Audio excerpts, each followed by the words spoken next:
नमस्कार। Public cafe के इस सेशन में आपका स्वागत है। मैं हूं सुधांशु मणि। आज बात करेंगे असरारुल हक मजाज की। मजाज उर्दू के तरक्की पसंद शायरों के उस दौर के शायर हैं जब उन्होंने अपनी एक बड़ी जगह बनाई। उनकी शायरी में कभी रूमानी, कभी इनकलाबी, कभी उनके आसपास की दुनिया के हवाले से एक बेबसी, फिर मोहब्बत, ये सब उनकी जो हसासियत, जो उनकी सेंसिटिविटी ज्यादा उभरती थी तो हुस्न, इश्क और शराब में डूब जाते थे। मैं शुरुआत करूंगा उनकी एक लाइट हार्टेड नज्म के साथ, नर्स नूरा की कहानी। वो नौखेज नूरा, वो एक बिन्ते मरियम, वो मखमूर आंखें, वो गेसू पुरखम, वो अर्जे कलीसा की एक माह पारा। वो नूरा की क्रिश्चियनिटी की तरफ इशारा है कि वो अर्जे कलीसा की एक माह पारा, वो दैरो हरम के लिए एक शरारा। वो एक नर्स थी चार अगर जिसको कहिए, मदावाए दर्दे जिगर जिसको कहिए। जवानी से तिफली गले मिल रही थी, हवा चल रही थी, कली खिल रही थी। मेरी हुक्मरानी है अहले जमी पर, ये तहरीर था साफ उसकी जबी पर। सफेद और शफाफ कपड़े पहनकर मेरे पास आती थी एक हूर बनकर। दरअसल मजाज साहब कुछ तबीयत नासाज थी तो लखनऊ के बलरामपुर हॉस्पिटल में एडमिटेड थे और ये नर्स नूरा उनकी देखभाल कर रही थी। तो सफेद और शफाफ कपड़े पहनकर मेरे पास आती थी एक हूर बनकर। कभी उसकी शोखी में संजीदगी थी, कभी उसकी संजीदगी में भी शोखी।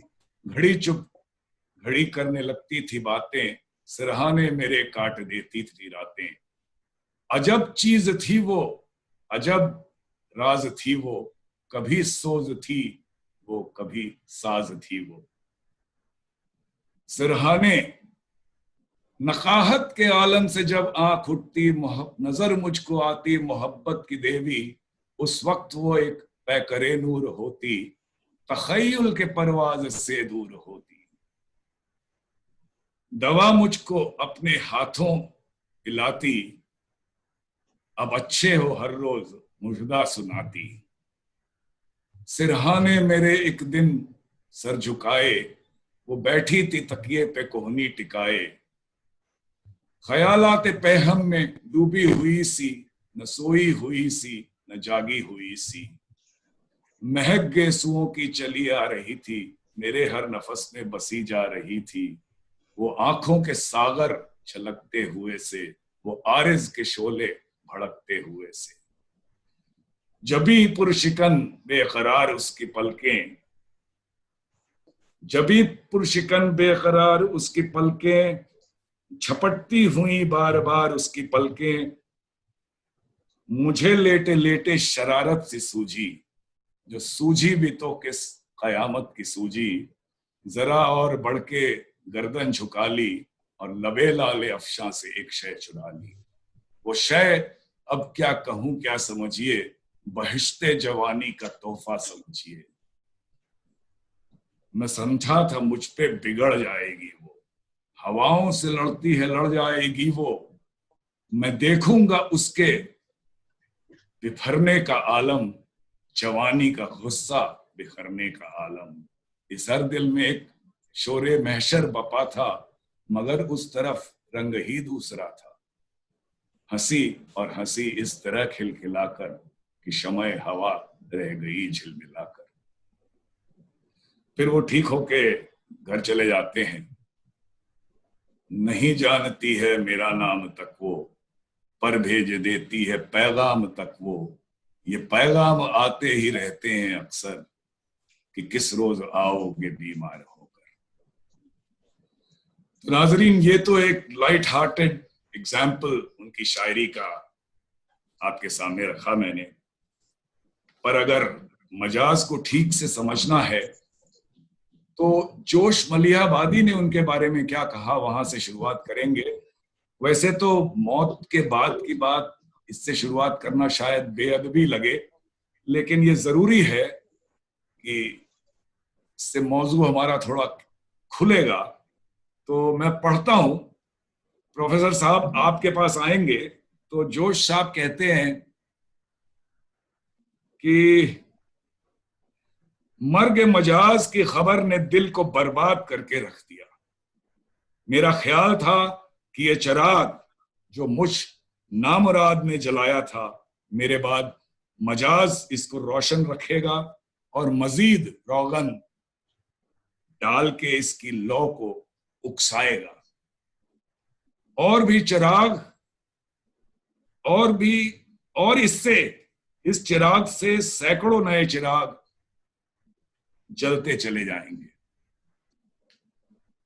तो प्रोफेसर साहब, मैं तारुफ कराना भूल गया हमारे पैनल का। आज हमारे साथ हैं प्रोफेसर नदीम हसनैन साहब। वो बड़े सोशल एंथ्रोपोलॉजिस्ट हैं और लखनऊ का नाम उन्होंने इंटरनेशनल फोरम में बहुत ऊंचा किया है। पर इससे अव्वल वो बड़े ऑथर हैं, ये आपने शायद पढ़ी होगी, और इसमें लखनऊ का एक अलग ही पर्सपेक्टिव आपके सामने इन्होंने रखा। और हमारे साथ जनाब प्रताप श्रीवास्तव साहब हैं, वो सरकार के बड़े अफसर रहे और अब एक शायर और थिंकर हैं। और जनाब सैयद कबीर अहमद हैं, वो भी सरकार में बहुत दिन तक रहे, बड़े अफसर, और अब इन्होंने गालिब पे भी काम किया है, और ये एक शायर हैं और ऑथर भी हैं। तो प्रोफेसर आपके पास आ रहे थे, तो जोश साहब ने जो कहा, इस सारी बात को, इस हवाले से मजाज की पूरी शख्सियत को, उनकी शायरी को हमारे सामीन को थोड़ा समझाएं। शुक्रिया। मजाज मेरे पसंदीदा शायरों में से एक हैं, और आपने जब जोश का ये पढ़ा तो मुझे ये ध्यान आया कि जब मैं मजाज को देखता हूं तो मेरे जहन में दो और शायर आते हैं, वो भी इत्तेफाक से मेरे बहुत पसंदीदा शायरों में से हैं, शकीब जलाली और गोरख पांडे। इन तीनों में जो बात कॉमन है वो ये है कि तीनों ने खुदकुशी की थी। मजाज ने किस्तों में की थी, कई साल के अरसे के ऊपर। बाकी दोनों ने एकदम से कर ली थी, बस इतना ही फर्क है, खुदकुशी तीनों ने की थी। और तीनों में एक बात और कॉमन है कि all the three had a very strong streak of self destruction, जो बड़ी ट्रेजिक थी, जो बहुत सी चीजें जिम्मेदार हैं। वो जाहिर है कि उनकी जो हिसासियत है, जो बहुत सेंसिटिव भी थे, और एक ऐसा समाज चाहते थे जिसमें बराबरी हो, इंसाफ हो, भाईचारा हो। और शायद अपने इसी नजरिए की वजह से वो तरक्की पसंद तहरीक जो थी, प्रगतिशील आंदोलन जो था, उससे उसके बहुत करीब आए वो। और उसकी वजह से उस वक्त के स्टालवर्ड्स थे तरक्की पसंद तहरीक के पूरे, यानी फैज अहमद फैज, सरदार जाफरी, मखदूम मोइनुद्दीन, जज्बी, सज्जाद जहीर, इन सारे लोगों के साथ जो उनकी कुर्बत हुई वो एक आइडियोलॉजिकल एफिनिटी की वजह से भी हुई। वो ऐसा नहीं था कि खाली वो रोमांटिसिस्ट थे। दिलचस्प बात यहाँ पर यह है कि बाकी जो लोग थे, यानी फैज, सरदार जाफरी, मखदूम मोइनुद्दीन, सज्जाद जहीर, ये बाकायदा कार्ड होल्डिंग कम्युनिस्ट पार्टी के मेंबर थे, ये कार्ड होल्डर्स थे बाकायदा। तो मजाज उनके साथ जरूर रहे और नजरियाती तौर से भी काफी करीब रहे, लेकिन मजाज ने कभी कम्युनिस्ट पार्टी ज्वाइन नहीं किया। गालिबन उसकी वजह यह भी हो सकती है कि मजाज की जो आजाद तबीयत थी वो किसी पार्टी के डिसिप्लिन और उसके अंदर शायद वो कैद नहीं हो सकती थी, गालिबन इसलिए भी उन्होंने नहीं किया होगा। लेकिन वो इनके नजदीक बहुत थे उनके। और अगर हम देखें तो जिन लोगों के साथ वो रह रहे थे उन सब में एक बात और कॉमन थी कि उन्होंने रोमांस और इनकलाबियत, इन दोनों को वो साथ लेके चल रहे थे।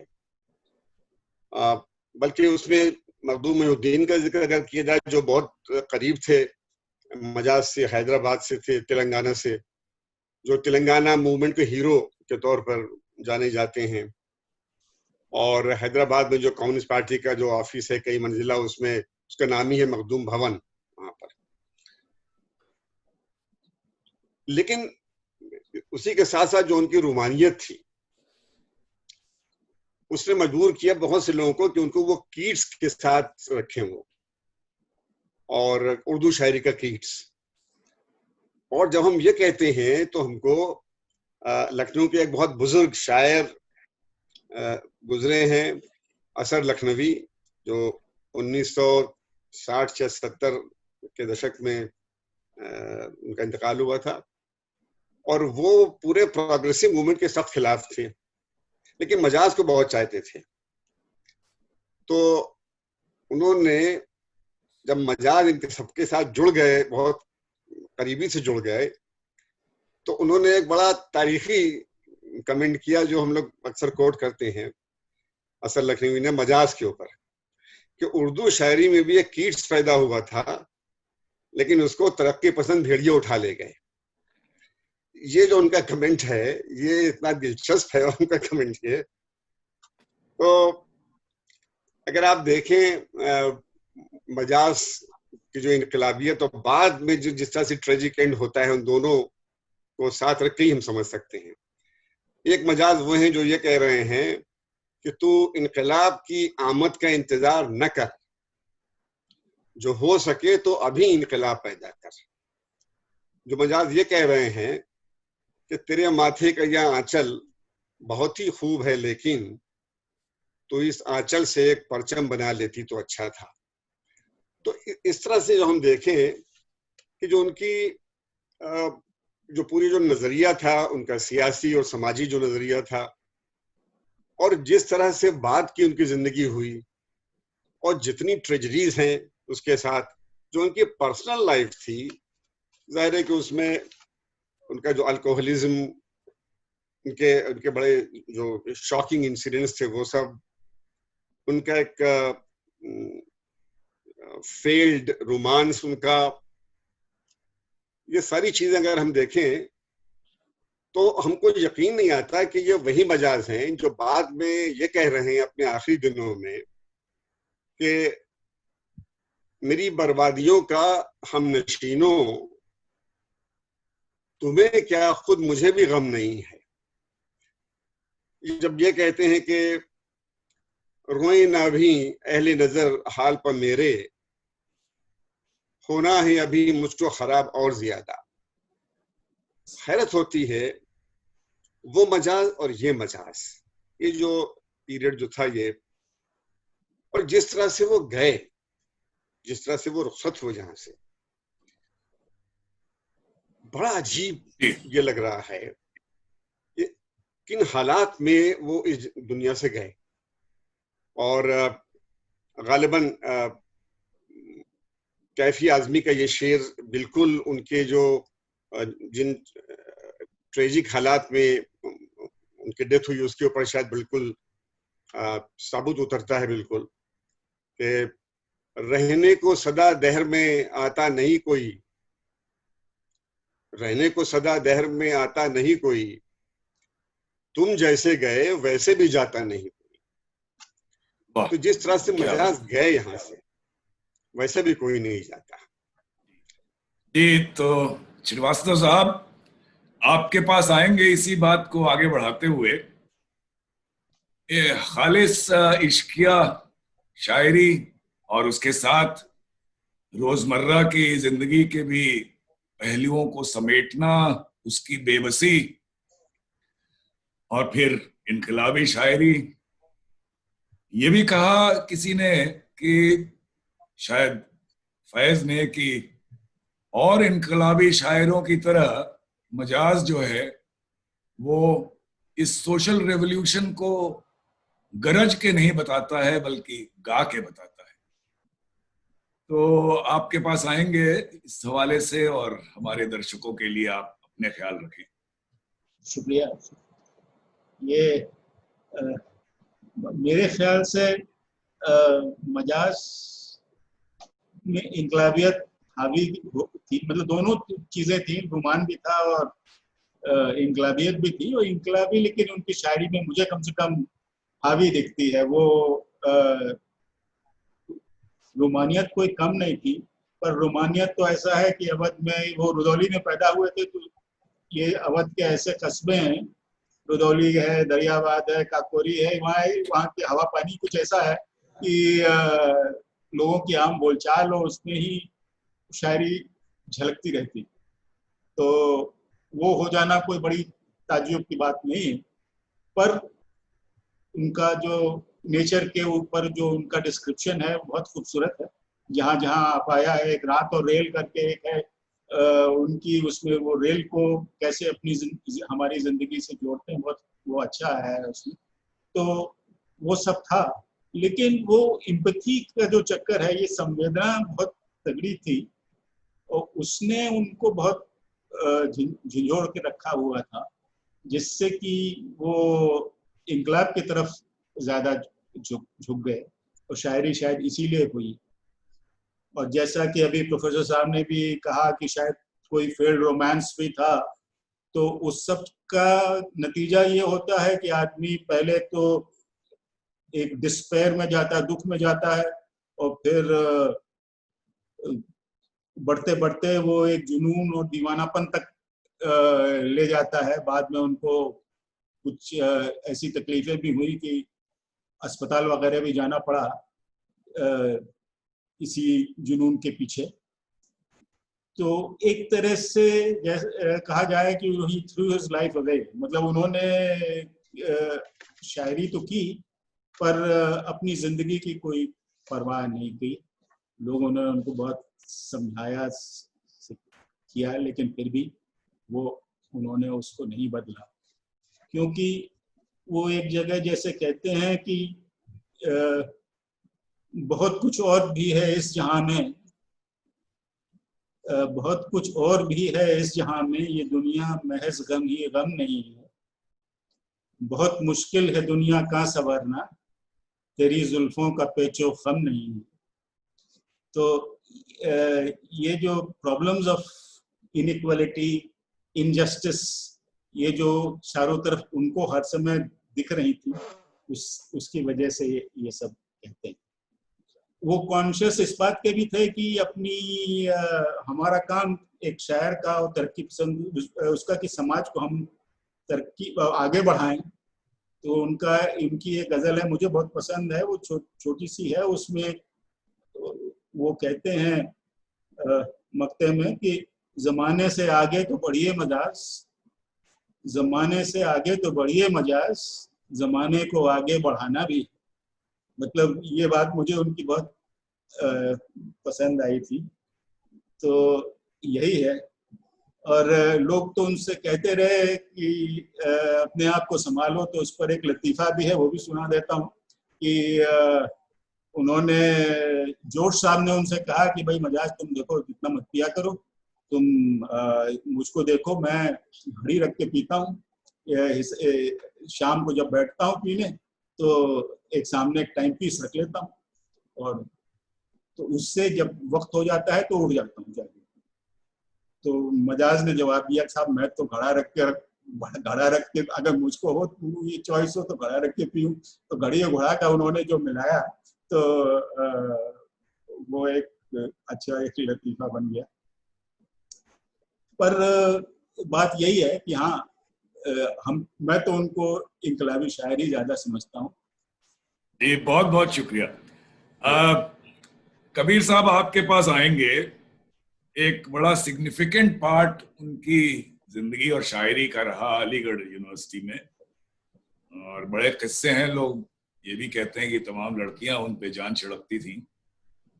तो उनका जो अलीगढ़ का टाइम रहा, उसकी शायरी और उनकी जिंदगी का, उस पे कुछ रोशनी डालें कबीर साहब। जी शुक्रिया। मजाज की जिंदगी का सबसे अहम दौर अलीगढ़ आकर शुरू हुआ, लेकिन मजाज की शायरी का दौर उससे पहले ही शुरू हो चुका था। अलीगढ़ के पहले मजाज आगरा के सेंट जॉन्स कॉलेज में पढ़ रहे थे, इंटरमीडिएट कर रहे थे। तभी उनके वालिद का तबादला अलीगढ़ हो गया और वालिद साहब मैं अहलो अयाल के अलीगढ़ चले गए और मजाज को हॉस्टल में छोड़ गए अपना इंटरमीडिएट पूरा करने के लिए। अब वालिदैन की देखरेख से थोड़ा आज़ादी मिली तो मजाज, जो कि उस वक्त वहाँ आगरा में कुछ मशहूर शायर जैसे फ़ानी बदायूनी, आले अहमद सुरूर, जज़्बी, इन लोगों का साथ मजाज को मिला आगरा में और मजाज ने पढ़ाई को तो पसे पुष्ट डाल दिया और शायरी की डगर पे गामजन हो गए। तखल्लुस रखा शहीद, जो कि उनकी इनकलाबी सोच और इनकलाबी शायरी की पेशीनगोई साबित हुआ। शायरी में इन्हिमाक के नतीजे में इंटर के इम्तिहान में 1 साल फेल हुए और उसके बाद 1931 में इंटर पास करके वालिद के पास अलीगढ़ आ गए। अलीगढ़ में मजाज का दाखिला AMU में BA में हो गया। सब्जेक्ट्स लिए इकोनॉमिक्स, फिलॉसफी और उर्दू। उस वक्त यूनिवर्सिटी कई अजीम शायरों और अफसाना निगारों का मरकज बनी हुई थी, जैसे कि सादत हसन मंटो, हसमत चुगताई, अली सरदार जाफरी, जानिसार अख्तर, फैज़ अहमद फैज़, मखदूम मुहीउद्दीन, ये सारे लोग यूनिवर्सिटी में मौजूद थे और ये सभी मजाज के दोस्त बन गए। और फिर तो मजाज की शायरी जो है अपने उरूज को पहुंची और यहाँ तक हुआ कि मजाज ने पॉपुलैरिटी में अपने तमाम साथियों को पीछे छोड़ दिया। मुशायरों में मजाज की पुरतरन्नुम आवाज के लोग दीवाने हो गए। लड़कियों में मजाज इतना पॉपुलर हुए कि उनकी नज़में लड़कियों के तकियों के नीचे से पाई जाती थी। मजाज अपनी रोमांटिक इमेज का एतराफ़ करते हुए नज़्म तारुफ में कहते हैं कि खूब पहचान लो असरार हूँ मैं, खूब पहचान लो असरार हूँ मैं, जिनसे उल्फत का तलबगार हूँ मैं, और इश्क ही इश्क है दुनिया मेरी, फित्ने अक्ल से बेजार हूँ मैं। यहाँ बता दें कि तखल्लुस शहीद से बदल के मजाज उन्होंने अलीगढ़ आने के बाद इख्तियार किया था।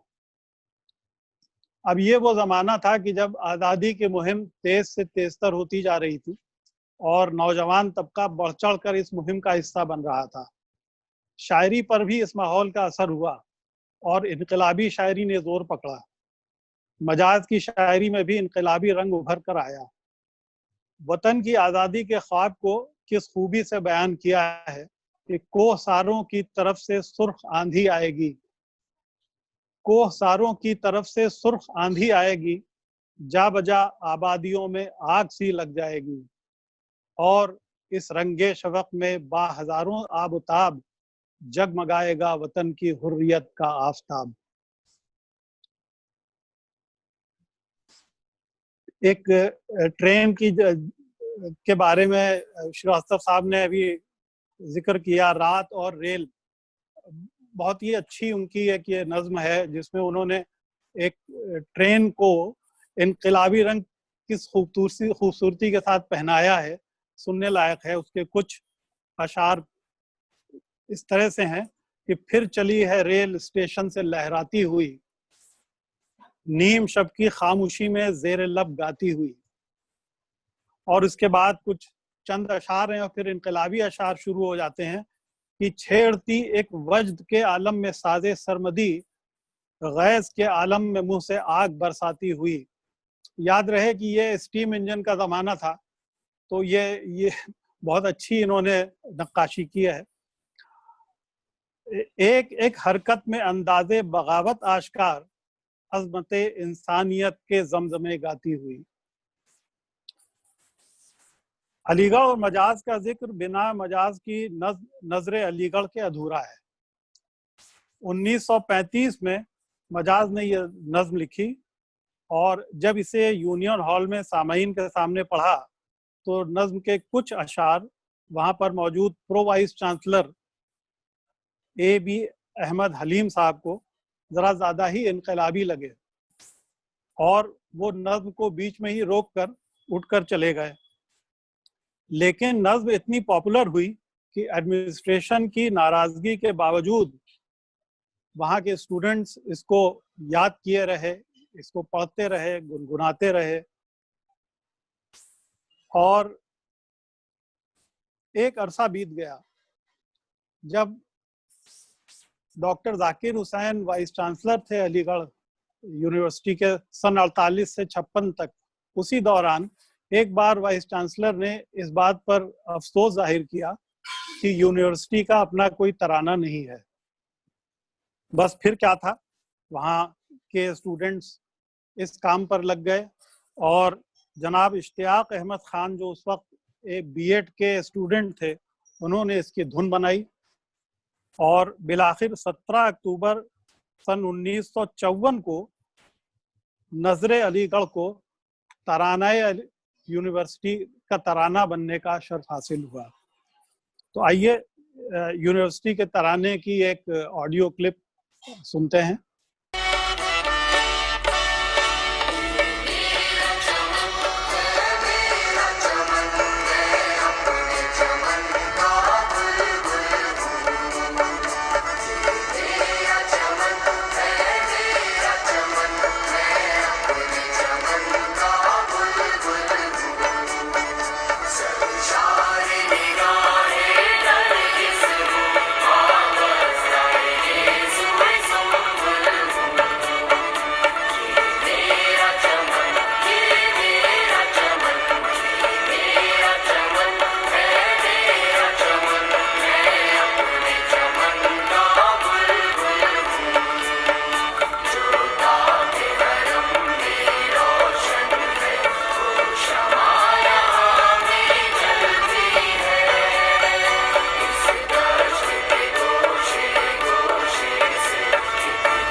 मेरा ख्याल है कि ये यूनिवर्सिटी नजरे अलीगढ़ जो है और जो यूनिवर्सिटी का तराना बन गई, मजाज की सारी शायरी एक तरफ और नजरे अलीगढ़ एक तरफ, उनका नाम जो है उसको जिंदा करने के लिए काफी है। शुक्रिया कबीर। तो रात में चलती हुई स्टीम ट्रेन और इनकलाब की कसरते जुल्मते शब की उड़ाती धज्जियां। तो प्रोफेसर आपके पास फिर आना चाहेंगे। आप लखनऊ के पुराने बाशिंदे, तमाम ऐसे लोगों को जानते होंगे जिनकी कुर्बत रही मजाज साहब से और तमाम वाकयात एनेक्डोट्स होंगे, अगर एक आध हमारे सामने आप रख सकें। और उसके बाद दरखास्त करेंगे कि मजाज की कोई नज्म या गजल अगर आपकी आवाज में सुने। प्रोफेसर साहब। शुक्रिया। जाहिर है कि जो मजाज का जो दौर था, तो मैं तो गालिबन उस वक्त जब उनके आखिरी दिनों में, मैं तो स्कूल में पढ़ रहा हूँगा उस वक्त, लेकिन अपने बुजुर्गों से, खास तौर से जो मैंने सुना है, और बाद में उसको मैंने पब्लिश फॉर्म में भी मैंने उसको पढ़ा, बाद में सुना, पहले पढ़ा बाद में था। तो एक तो बहुत दिलचस्प एक दो उनके एनेक्डोट्स से पहले मैं जल्दी से आपको वो आपके साथ शेयर करना चाहता हूँ। अब मजाज की विट और ह्यूमर बड़ा जबरदस्त था, दोनों बहुत विटी आदमी थे। और एक जो उनका वाकया मुझे जो बहुत मैंने अपने कॉलेज डेज में सुना था, बाद में पढ़ा उसको, वो ये था कि पंजाब के बड़े मशहूर शायर थे उर्दू के, अब्दुल हमीद अदम। तो अदम साहब लखनऊ में आए हुए थे और उन्होंने बड़ी ख्वाहिश जाहिर की कि वो मजाज से मिलना चाहते हैं। तो सरदार जाफरी उनको लेके मजाज के यहाँ पहुंचे।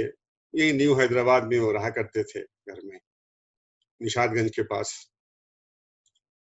तो मजाज की तबीयत कुछ बहुत ढीली थी उस वक्त, वो बहुत मूड में नहीं थे मिलने जुलने के, लिहाफ ओढ़े हुए लेटे हुए थे अंदर। तो सरदार जाफरी ने जाके उनसे कहा, भाई वो आपसे मिलने आए हुए, 5 मिनट के लिए बैठक में ड्राइंग रूम में आ जाइए। तो मजाज कहने नहीं इस वक्त नहीं। तो उन्होंने कहा नहीं, बहुत बुरी बात है, बड़ा डिस्कर्टेसी होगी कि वो आए हैं वो आप नहीं जाएं। तो खैर फिर किसी तरह से बहरहाल वो ड्राइंग रूम में आ गए।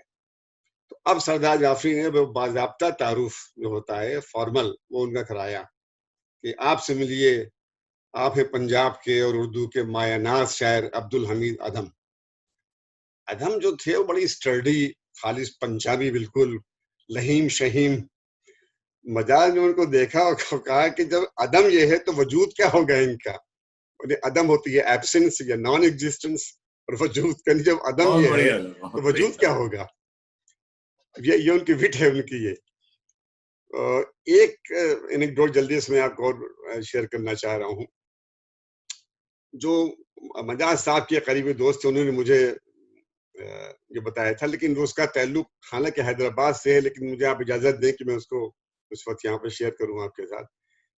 तो मजाज हैदराबाद गए हुए थे किसी मुशायरे के सिलसिले में, और उनका एक फैन फॉलोइंग बहुत जबरदस्त थी वहां भी।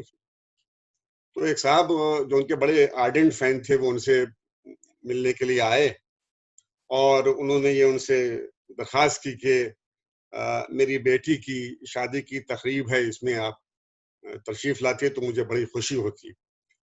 आप लोगों को शायद मालूम हो ये बात, ये कि यहाँ कि हैदराबाद जो खालिस हैदराबादी लोग हैं उनका जो तलफ़ुज़ है, जो प्रोनाउंसिएशन, वो का नहीं बोलते, वो खा बोलते हैं उसको।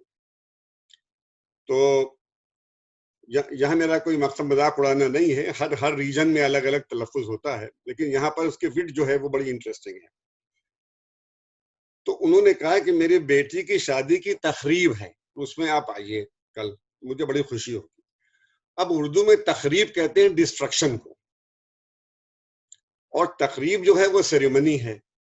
तो वो मतलब कहना वो ये चाह रहे थे कि मेरी बेटे की शादी की सेरेमनी में आप आइए, लेकिन वो जाहिर क्यों नहीं कह सकते थे। तो उन्होंने कहा मेरी बेटे की शादी की तकरीब में आइए। तो मजाज ने उनको देखा, मजाज की जो एकदम से जो हिस्से ज़राफ़त थी, जो ह्यूमर और विट था उनका एकदम से जाग गया, बिल्कुल एकदम से। उन्होंने कहा कि देखिए आप मुझे बहुत चाहते हैं, मैं भी आपको बहुत चाहता हूँ, मैं आपकी बेटी की तकरीब अपनी आंख से नहीं देख सकता। अब वो बेचारा घबराया कि मतलब मुझसे क्या ऐसी बात, उन्होंने कहा था मुझसे क्या गलती हो गई। तो खैर एक आध लोगों ने जो उनके पास से समझाया, उनका नहीं, वो आपसे मजाक कर रहे हैं, असल में आपने तकरीब को तकरीब कहा था इसलिए था। तो इतने विटी वो थे इस तरह से। अब मैं आपको मजाज की एक बजाय नज़्म में सुना के एक गजल जो है, जो मुझे बहुत अच्छी लगती है उनकी ये गजल, ये मैं आपको सुनाना चाहता हूँ। कमाले इश्क है दीवाना हो गया हूँ मैं, कमाले इश्क है दीवाना हो गया हूँ मैं, ये किसके हाथ से दामन छुड़ा रहा हूँ मैं। तुम्ही तो हो जिसे कहती है नाखुदा दुनिया, बचा सको तो बचा लो कि डूबता हूँ मैं। ये मेरे इश्क की मजबूरियां माअज़ल्लाह, तुम्हारा राज तुम्ही से छुपा रहा हूं मैं। बताने वाले वहीं पर बताते हैं मंजिल, 1000 बार जहां से गुजर चुका हूं मैं। और आखिर में बिल्कुल जो आखिरी दिनों का जो उनके जो था उनकी ज़हनी कैफियत जो थी कि मुझे सुने न कोई मस्ते बादे इशरत, मजाज टूटे हुए दिल की एक सदा हूं मैं। शुक्रिया। थैंक यू सर, शुक्रिया। आपने हैदराबाद की बात की तो मैं रोक नहीं पा रहा हूं अपने आप को। एक बार एक हैदराबादी चौक में घूम रहे थे, भूख लगी तो एक दुकान में गए, उन्होंने पूछा कि क्या खौरमा है? तो दुकानदार ने कहा कि साहब खौरमा तो है लेकिन इतना गाढ़ा नहीं है। तो श्रीवास्तव साहब आपके पास भी आएंगे वही दरखास्त लेके, अगर कोई वाकयात आपको याद आता हो, और फिर उसके बाद मजाज का कलाम आपकी आवाज में।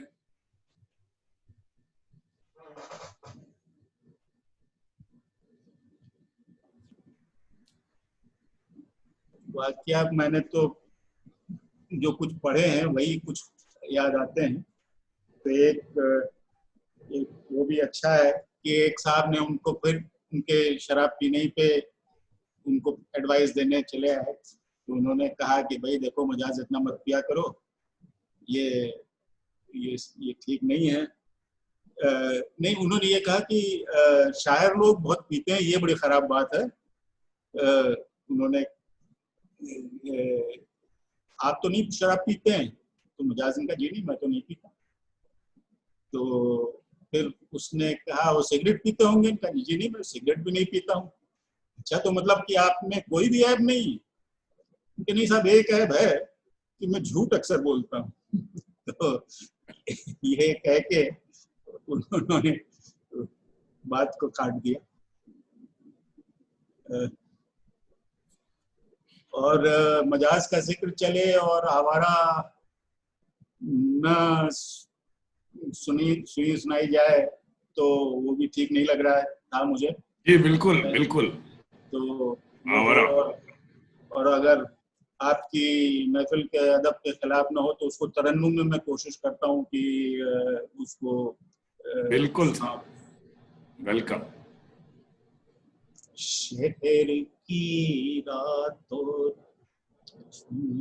ना शाद, शहर की रात और मैं ना शादो ना कारा फिरूं, जगमगाती जागती सड़कों पे आवारा फिरूं, गैर की बस्ती है कब तक दर बदर मारा फिरूं, है गमे दिल क्या करूं, है दहशत दिल क्या करूं।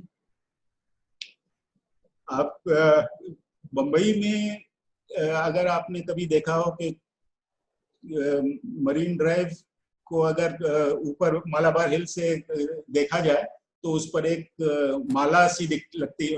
रात के टाइम अगर लाइट्स जल रही हो तो लगता है जैसे कि क्वींस नेकलेस कहा जाता है उसको, कि वो देखा जाता है।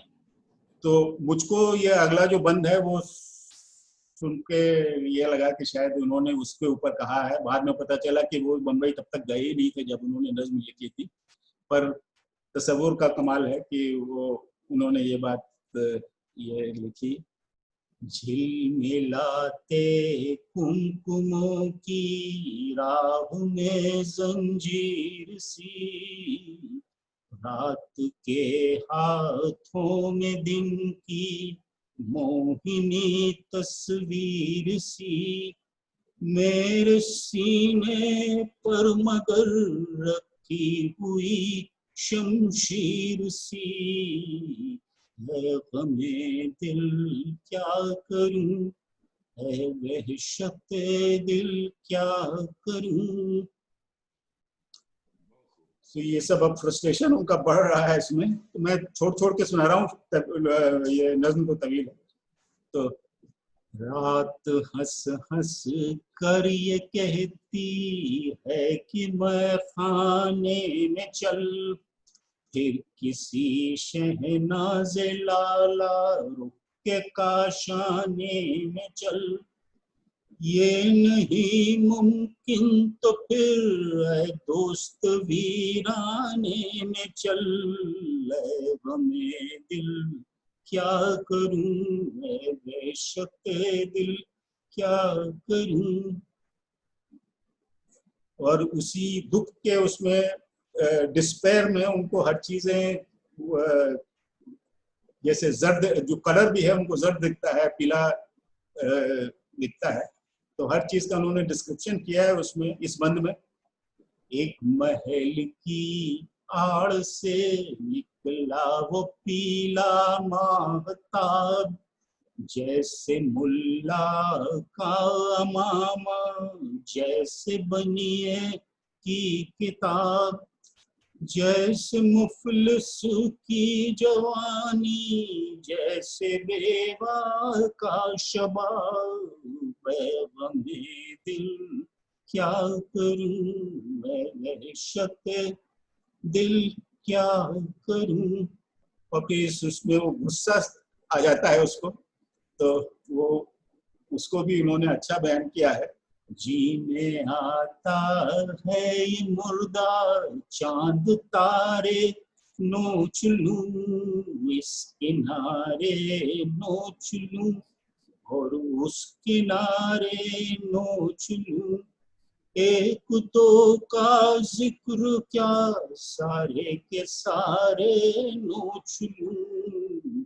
है गमे दिल क्या करूं, है वहशते दिल क्या करूं।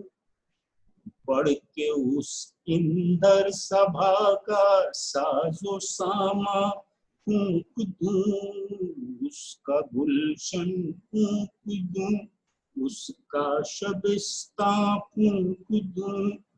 तख्त सुल्तान क्या मैं सारा फसर सुल्तान फूंक दूं। है गमे दिल क्या करूं, है वहशते दिल क्या करूं, है गमे दिल क्या करूं। शुक्रिया। बहुत बहुत शुक्रिया साहब। तो रात हंस हंस के ये कहती है कि मैं खाने में चल, या किसी शहनाज लाला रुख के काशाने में चल। तो कबीर साहब, आप हमें कहाँ ले जाएंगे? आपके पास आते हैं। एक वाकया याद आता है, वो जो एक शेर अभी कुछ देर पहले श्रीवास्तव साहब ने सुनाया था, वो शेर एक गजल का हिस्सा है और उसी शेर के मुतालिक एक वाकया है कि मशहूर अदाकारा नरगिस एक बार जब लखनऊ आई थी तो वो मजाज से मिलने गई और उन्होंने मजाज का ऑटोग्राफ मांगा। तो अपना ऑटोग्राफ के साथ साथ मजाज ने अपना ये शेर भी लिख दिया, क्योंकि उस वक्त नरगिस के सर पे उन्होंने सफ़ेद आंचल देखा, तो उन्होंने लिख दिया कि तेरे माथे पे ये आंचल बहुत ही खूब है, लेकिन तू इस आंचल से एक परचम बना लेती तो अच्छा था। मजाज के तखय्युल में औरत महज माशूका नहीं, समाज में ही नहीं, लेकिन इनकलाब में भी मर्द के शाना बशाना बराबर की हिस्सेदार है। और यही बात उनकी इस गज़ल में उभर के आती है, जिसमें मजाज ने औरतों को समाज में अपनी जगह लेने के लिए पुकारा है। हिजाबे फितना परवर अब उठा लेती तो अच्छा था, हिजाबे फितना परवर अब उठा लेती तो अच्छा था, खुद अपने हुस्न को पर्दा बना लेती तो अच्छा था। तेरी नीची नजर खुद तेरी इस्मत की मुहाफिज है, तेरी नीची नजर खुद तेरी इस्मत की मुहाफिज है, तो इस नश्तर की तेजी आजमा लेती तो अच्छा था। तेरी चीने जबी खुद एक सजा कानून फितरत में, इसी शमशीर से कारे सजा लेती तो अच्छा था। तेरा ये जर्द रुख, ये खुश्क लब, ये वहम, ये वहशत, तेरा ये जर्द रुख, ये खुश्क लब, ये वहम, ये वहशत, तू अपने सर से ये बादल हटा लेती तो अच्छा था।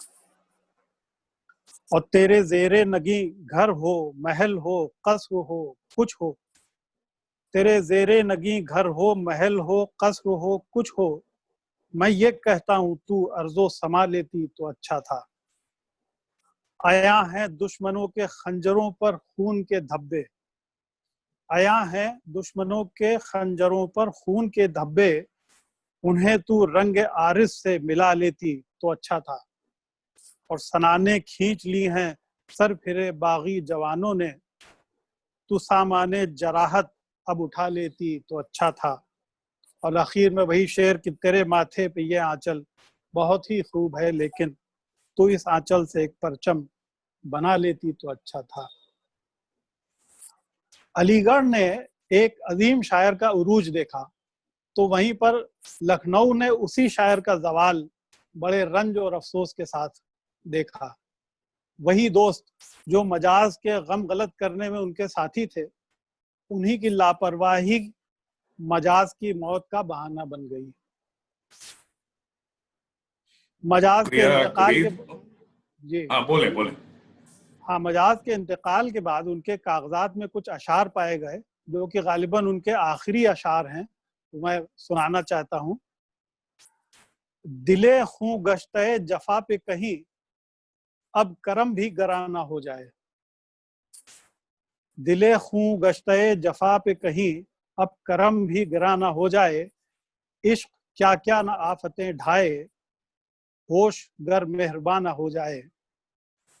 और मैं के आगे गमों की कोह गिरा एक पल में धुआं ना हो जाए। और तेरे बीमार का खुदा हाफिज नजरे चारा गरा ना हो जाए। और फिर मजाज इन दिनों ये खतरा है दिल हलाके बुता ना हो जाए। मजाज एक तरह से नजरे चारागरा हो गए। वही शराब जो उनके लिए गमों का इलाज थी, उसी का नजर हो गए। और लखनऊ ही नहीं, जिंदगी को भी खुदा हाफिज कहते हुए 5 दिसंबर 1955 को इस जहान फानी से कूच कर गए। जी शुक्रिया। मजाज ने लिखा था कि उस महफिल कैफो मस्ती में, उस अंजुमने इरफानी में, सब जाम बकफ बैठे ही रहे, हम पी भी गए छलका भी गए।